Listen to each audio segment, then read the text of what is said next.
Shalom sahabat ibadah, apa kabar hari ini? Senang sekali dapat bertemu dengan saudara-saudari semua dalam gerakan baca dengar Alkitab atau Gebada.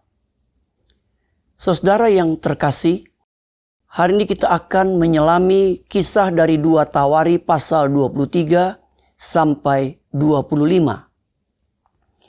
Kita akan melihat bagaimana raja-raja Yehuda dihadapkan pada pencobaan dan bagaimana mereka meresponnya. Dalam 2 Tawari 23, kita membaca kisah Yoyada dan pengangkatan Yoas sebagai raja. Setelah Ratu Atalia yang jahat naik takhta dan membinasakan semua keturunan raja, seorang imam bernama Yoyada memimpin pemberontakan melawan Atalia. Yoyada mengangkat Yoas yang masih muda sebagai raja. Dengan bantuan para pemimpin dan rakyat, mereka berhasil menggulingkan Atalia dan mengembalikan takhta kepada keturunan Daud. Yoyada menekankan pentingnya perjanjian antara Tuhan, raja, dan rakyat yang menggambarkan komitmen untuk setia kepada Tuhan. Di bawah bimbingan Yoyada, Yoas memerintah dengan bijaksana, memulihkan bait suci, dan menyembah Tuhan. 2 Tawari 24 menceritakan bagaimana pemerintahan Yoas. Yoas mulai pemerintahannya dengan tekad untuk memperbaiki bait suci dan mengembalikan ibadah yang benar kepada Tuhan. Yoyada sangat berpengaruh dalam membimbing Yoas. Dan selama Yoyada hidup, Yoas setia kepada Tuhan. Namun, setelah kematian Yoyada, Yoas tergoda dan mulai menyembah berhala. Zakaria putra Yoyada menegurnya dengan berani, namun Yoas tidak mendengarkannya dan malah memerintahkan rakyat untuk merajam Zakaria sampai mati. Kejadian ini mencerminkan betapa cepatnya seseorang bisa menyimpang dari jalan Tuhan ketika pengaruh yang baik hilang. Akibat ketidaksetiaannya, Yoas kehilangan berkat Tuhan. Dikalahkan dalam perang oleh orang Aram dan akhirnya dibunuh oleh rakyatnya sendiri sebagai hukuman atas dosa-dosanya. 2 Tawari 25 menceritakan tentang Amazia, raja yang setengah hati mengikut Tuhan. Amazia menggantikan Yoas dan awalnya memerintah dengan mengikuti hukum Taurat. Salah satu tindakan yang mencolok adalah tidak menghukum anak-anak atas dosa orang tua mereka, sesuai dengan hukum yang tertulis dalam Taurat. Namun, ketaatan Amazia tidak sepenuh hati. Dia memenangkan perang melawan Edom atas kehendak Tuhan. Tetapi kemudian membawa pulang Allah Edom dan menyembahnya. Ini menunjukkan ketidaksetiaan Amazia kepada Tuhan. Meskipun dia tahu hukum dan kehendak Tuhan. Akibatnya, dia dikalahkan dalam perang melawan Israel Utara. Dihina dan akhirnya dibunuh oleh pengkhianat. Kisah ini menunjukkan bahwa keberhasilan sementara yang dicapai tanpa ketaatan penuh kepada Tuhan tidak akan bertahan lama. Kisah Raja-Raja Yehuda ini memberikan pelajaran penting tentang ketaatan dan kesetiaan kepada Tuhan. Setiap raja dihadapkan pada pilihan untuk taat atau tidak taat kepada Tuhan. Dan keputusan mereka membawa konsekuensi besar bagi hidup mereka dan rakyat yang mereka pimpin. Kesetiaan kepada Tuhan memerlukan komitmen yang tulus dan tindakan yang konsisten. Kisah Raja-Raja Yehuda mengingatkan kita bahwa godaan iblis seringkali datang dalam bentuk sederhana dan mudah. Kita pun dihadapkan pada pilihan yang sama. Taat kepada Tuhan atau mengikuti keinginan diri sendiri. Marilah kita belajar dari kisah ini untuk selalu teguh dalam iman dan tidak mudah tergoda oleh godaan iblis. Sekarang, mari kita bersama-sama membaca 2 Tawari pasal 23 sampai 25 dalam Gebada.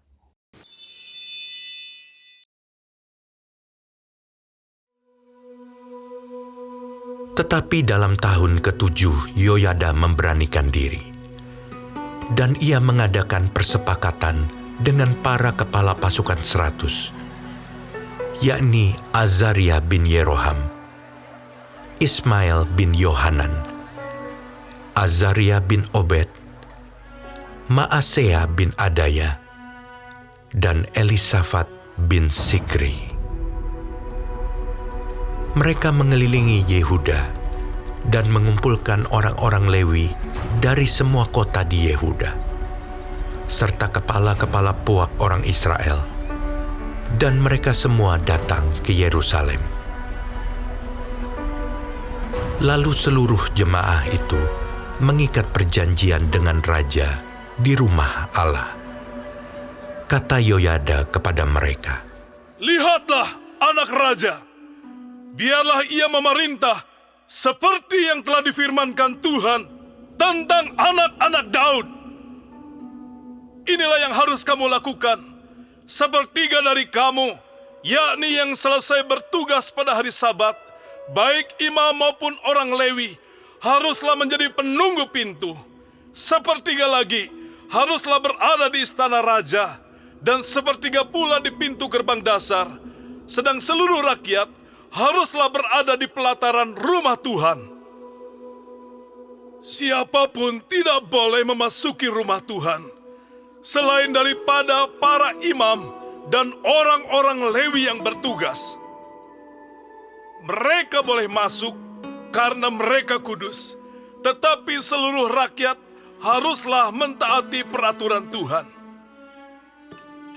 Dalam pada itu, orang-orang Lewi haruslah mengelilingi raja dari segala penjuru, masing-masing dengan senjatanya di tangannya. Dan siapa yang memasuki rumah itu haruslah dibunuh. Dan baiklah kamu menyertai raja setiap kali ia keluar atau masuk." Orang-orang Lewi dan seluruh Yehuda melakukan tepat seperti yang diperintahkan Imam Yoyada. Masing-masing mengambil orang-orangnya yang selesai bertugas pada hari Sabat, bersama-sama dengan orang-orang yang masuk bertugas pada hari itu. Karena Imam Yoyada tidak membebaskan rombongan-rombongan itu. Lalu Imam Yoyada memberikan kepada para kepala pasukan 100 itu tombak-tombak, utar-utar, dan perisai-perisai kepunyaan Raja Daud yang ada di rumah Allah. Ia menempatkan seluruh rakyat, masing-masing dengan lembing di tangannya, di lambung kanan sampai ke lambung kiri rumah itu, dengan mengelilingi mezbah dan rumah itu untuk melindungi raja. Sesudah itu Yoyada dan anak-anaknya membawa anak raja itu keluar, mengenakan jejamang kepadanya, dan memberikan hukum Allah kepadanya. Mereka menobatkan dia menjadi raja serta mengurapinya. Lalu berserulah rakyat. Ketika Atalia mendengar pekik rakyat yang berlari-lari menyambut raja dan memuji-muji dia, pergilah ia mendapatkan rakyat itu ke dalam rumah Tuhan. Lalu dilihatnyalah raja berdiri dekat tiangnya pada jalan masuk. Sedang para pemimpin dengan para pemegang nafiri ada dekat raja. Dan seluruh rakyat negeri bersukaria sambil meniup nafiri. Sedang para penyanyi dengan alat-alat musik mereka memimpin nyanyian puji-pujian. Maka Atalia mengoyakkan pakaiannya sambil berkata, "Hianat! Hianat!" Tetapi Imam Yoyada menyuruh keluar para kepala pasukan 100, yakni orang-orang yang mengepalai tentara. Katanya kepada mereka, Bawalah dia keluar dari antara barisan. Siapa yang memihak kepadanya harus dibunuh dengan pedang. sebab imam itu telah berkata tadinya, Jangan kamu membunuhnya di rumah Tuhan. Lalu mereka menangkap perempuan itu. Pada waktu ia sampai ke jalan masuk istana raja, pada pintu gerbang kuda, dibunuhlah ia di situ. Kemudian Yoyada mengikat perjanjian antara dia dengan segenap rakyat dan raja, bahwa mereka menjadi umat Tuhan. Sesudah itu, masuklah seluruh rakyat ke rumah Baal, lalu merobohkannya.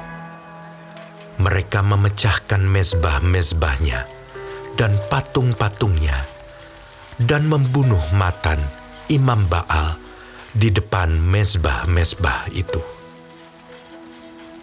Kemudian Yoyada menyerahkan pengawasan atas rumah Tuhan kepada imam-imam dan orang-orang Lewi, yang telah dibagi-bagi dalam rombongan oleh Daud untuk bertugas di dalam rumah Tuhan, yakni untuk mempersembahkan korban bakaran kepada Tuhan, seperti tertulis di dalam Taurat Musa, dengan sukaria dan dengan nyanyian menurut petunjuk Daud.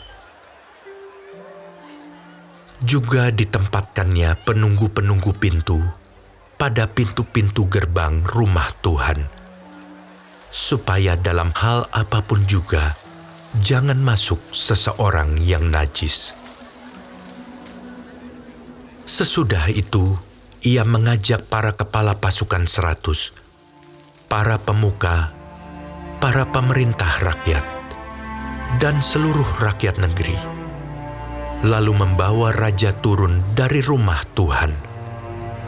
Mereka masuk ke istana raja melalui pintu gerbang atas, lalu mendudukkan raja ke atas tahta kerajaan.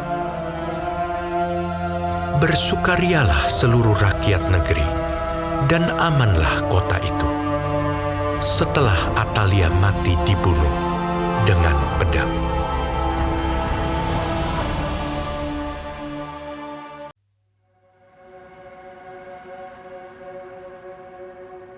Yoas berumur 7 tahun pada waktu ia menjadi raja, dan 40 tahun lamanya ia memerintah di Yerusalem. Nama ibunya ialah Zipia dari Bersyeba. Yoas melakukan apa yang benar di mata Tuhan selama hidup Imam Yoyada. Yoyada mengambil 2 orang istri bagi dia. Dari mereka ia mendapat anak laki-laki dan anak perempuan. Kemudian Yoas bermaksud untuk membaharui rumah Tuhan. Ia mengumpulkan para imam dan orang Lewi dan berkata kepada mereka, Pergilah kamu ke kota-kota Yehuda dan kumpulkanlah uang dari seluruh orang Israel untuk memperbaiki rumah Allahmu setiap tahun. Lakukanlah hal itu dengan segera.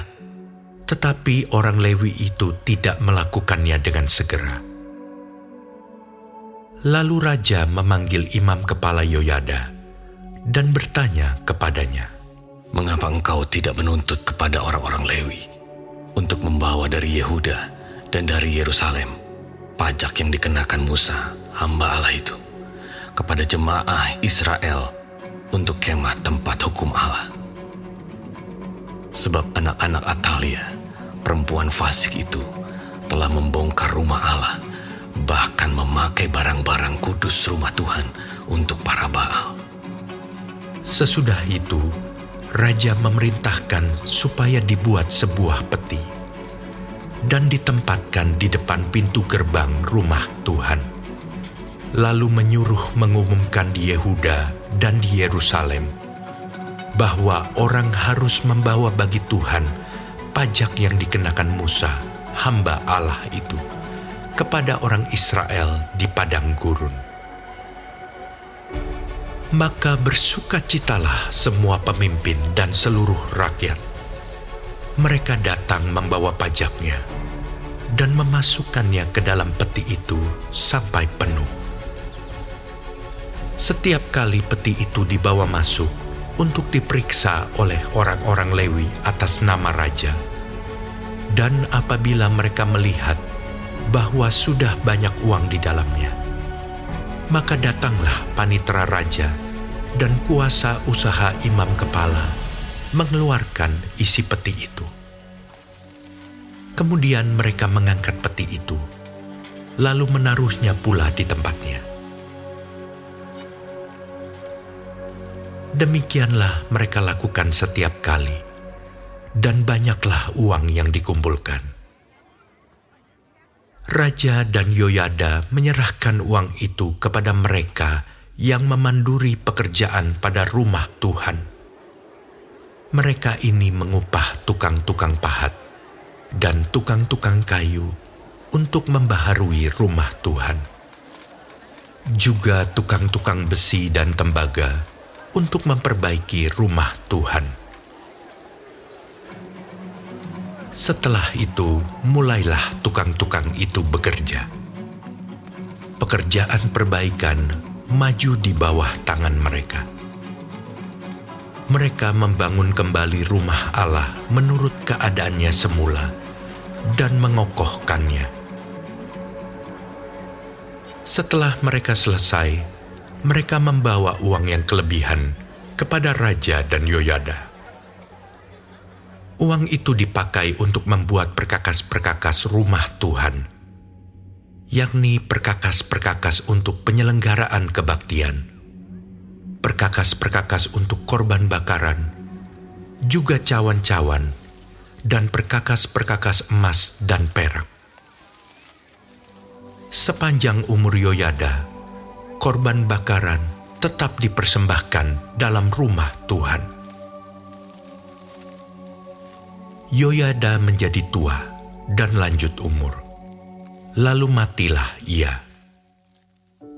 130 tahun umurnya ketika ia mati. Ia dikuburkan di kota Daud di samping raja-raja, karena perbuatan-perbuatannya yang baik di Israel terhadap Allah dan rumahnya. Sesudah Yoyada mati, pemimpin-pemimpin Yehuda datang menyembah kepada raja. Sejak itu, raja mendengarkan mereka. Mereka meninggalkan rumah Tuhan, Allah nenek moyang mereka, lalu beribadah kepada tiang-tiang berhala dan patung-patung berhala. Oleh karena kesalahan itu, Yehuda dan Yerusalem tertimpa murka. Namun Tuhan mengutus nabi-nabi kepada mereka, supaya mereka berbalik kepadanya. Nabi-nabi itu sungguh-sungguh memperingatkan mereka, tetapi mereka tidak mau mendengarkannya. Lalu roh Allah menguasai Zakaria, anak Imam Yoyada. Ia tampil di depan rakyat dan berkata kepada mereka, "Beginilah firman Allah. Mengapa kamu melanggar perintah-perintah Tuhan, sehingga kamu tidak beruntung? Oleh karena kamu meninggalkan Tuhan, Ia pun meninggalkan kamu." Tetapi mereka mengadakan persepakatan terhadap dia, dan atas perintah raja, mereka melontari dia dengan batu di pelataran rumah Tuhan. Raja Yoas tidak mengingat kesetiaan yang ditunjukkan Yoyada, ayah Zakaria itu, terhadap dirinya. Ia membunuh anak Yoyada itu, yang pada saat kematiannya berseru, Semoga Tuhan melihatnya dan menuntut balas. Pada pergantian tahun, tentara Aram maju menyerang Yoas dan masuk ke Yehuda dan Yerusalem. Dari bangsa itu, semua pemimpin habis dibunuh mereka, dan segala jarahan dikirim mereka kepada raja negeri Damsyik. Walaupun tentara Aram itu datang dengan sedikit orang, namun Tuhan menyerahkan tentara yang sangat besar kepada mereka, karena orang Yehuda telah meninggalkan Tuhan, Allah nenek moyang mereka. Demikianlah orang Aram melakukan penghukuman kepada Yoas. Ketika mereka pergi daripadanya, mereka meninggalkannya dengan luka-luka berat. Pegawai-pegawainya mengadakan persepakatan terhadap dia karena darah anak Imam Yoyada itu, lalu membunuhnya di atas tempat tidurnya. Ia mati dan dikuburkan di kota Daud, tetapi tidak di pekuburan raja-raja. Mereka yang mengadakan persepakatan terhadap dia ialah Zabat, anak Simeat perempuan Amon, dan Yozabat, anak Simrit perempuan Moab. Tentang anak-anaknya dan ucapan-ucapan ilahi yang banyak terhadap dia, serta tentang perbaikan rumah Allah, semua itu tertulis dalam tafsiran kitab Raja-Raja. Maka Amazia anaknya menjadi raja menggantikan dia.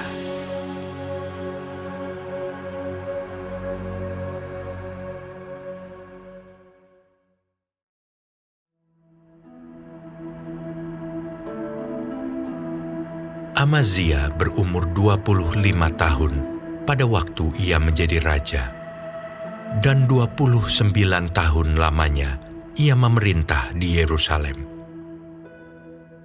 Nama ibunya ialah Yoadan dari Yerusalem. Ia melakukan apa yang benar di mata Tuhan, hanya tidak dengan segenap hati. Segera sesudah kuasa kerajaan itu kokoh di tangannya, dibunuhnyalah pegawai-pegawainya yang telah membunuh raja, yaitu ayahnya. Tetapi anak-anak mereka tidak dihukum mati olehnya, melainkan ia bertindak sesuai dengan apa yang tertulis dalam Taurat, yakni kitab Musa, di mana Tuhan telah memberi perintah. Janganlah ayah mati karena anaknya. Janganlah juga anak mati karena ayahnya. Melainkan setiap orang harus mati karena dosanya sendiri. Lalu Amazia mengumpulkan orang Yehuda dan menyuruh mereka, yakni seluruh orang Yehuda dan Benyamin, berdiri menurut puak-puaknya di bawah kepala-kepala pasukan 1000 dan kepala-kepala pasukan 100. Ketika ia menghitung mereka yang berumur 20 tahun ke atas, didapatinya 300.000 teruna yang sanggup keluar berperang dengan tombak dan perisai.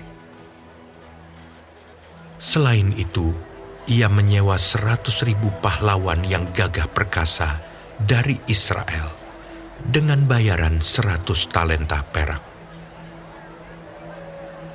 Tetapi seorang abdi Allah datang kepadanya dan berkata, "Ya Raja, janganlah tentara Israel dibiarkan bergabung kepada tuanku, karena Tuhan tidak menyertai Israel, yakni semua Bani Efraim ini.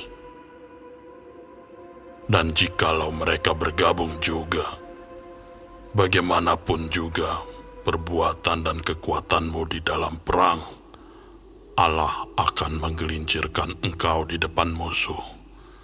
Sebab Allah mempunyai kuasa untuk menolong dan menggelincirkan. Lalu kata Amazia kepada abdi Allah itu, Bagaimana dengan 100 talenta yang telah kuberikan kepada pasukan-pasukan Israel itu? Jawab abdi Allah itu, Tuhan dapat memberikan lebih daripada itu kepadamu. Kemudian Amazia memisahkan pasukan yang datang bergabung kepadanya dari Efraim, supaya mereka kembali ke tempat tinggalnya.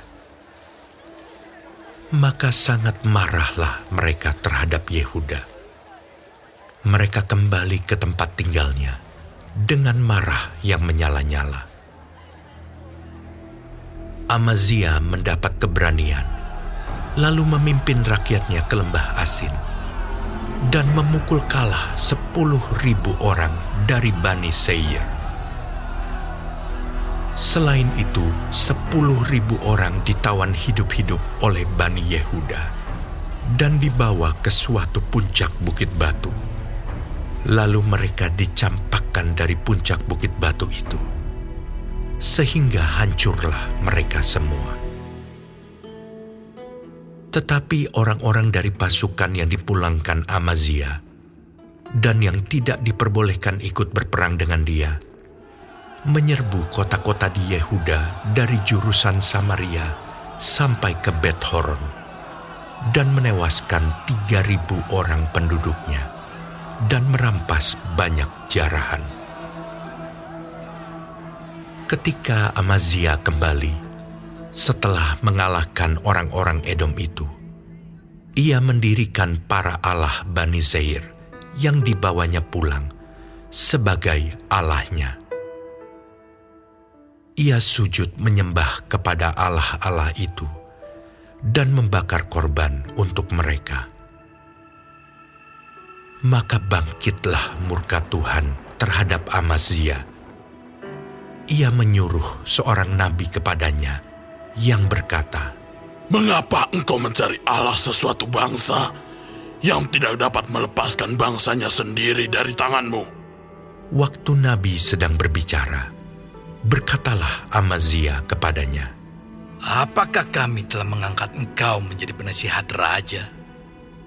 Diamlah! Apakah engkau mau dibunuh? Lalu diamlah nabi itu setelah berkata, Sekarang aku tahu bahwa Allah telah menentukan akan membinasakan engkau, karena engkau telah berbuat hal ini dan tidak mendengarkan nasihatku. Kemudian Amazia Raja Yehuda mengadakan perundingan, lalu menyuruh orang kepada Yoas bin Yoahas bin Yehu, Raja Israel, mengatakan, Mari kita mengadu tenaga. Tetapi Yoas, Raja Israel, menyuruh orang kepada Amazia, Raja Yehuda, mengatakan, Onak yang di Gunung Libanon mengirim pesan kepada pohon aras yang di Gunung Libanon. Bunyinya, berikanlah anakmu perempuan kepada anakku laki-laki menjadi istrinya. Tetapi binatang-binatang hutan yang ada di Gunung Libanon itu berjalan lewat dari sana lalu menginjak onak itu. Pikirmu engkau sudah mengalahkan Edom, sebab itu hatimu mengangkat-angkat dirimu untuk mendapat kehormatan.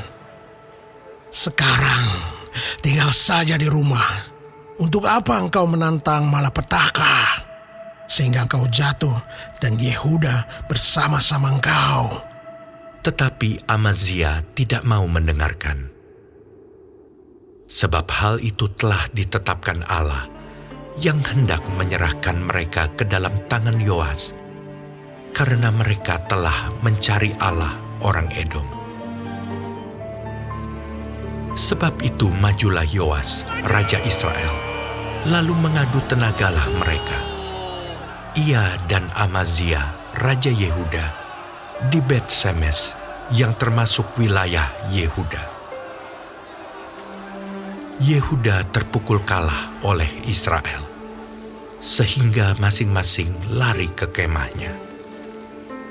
Yoas, Raja Israel, menangkap Amazia, Raja Yehuda, anak Yoas bin Yoahas, di Bet-Semes. Lalu Yoas membawa dia ke Yerusalem. Ia membongkar tembok Yerusalem dari pintu gerbang Efraim sampai ke pintu gerbang sudut, 400 hasta panjangnya. Sesudah itu, ia mengambil segala emas dan perak, dan segala perkakas yang terdapat dalam rumah Allah, dan yang berada di bawah pengawasan keluarga Obed-Edom, juga perbendaharaan istana raja dan orang-orang sandera.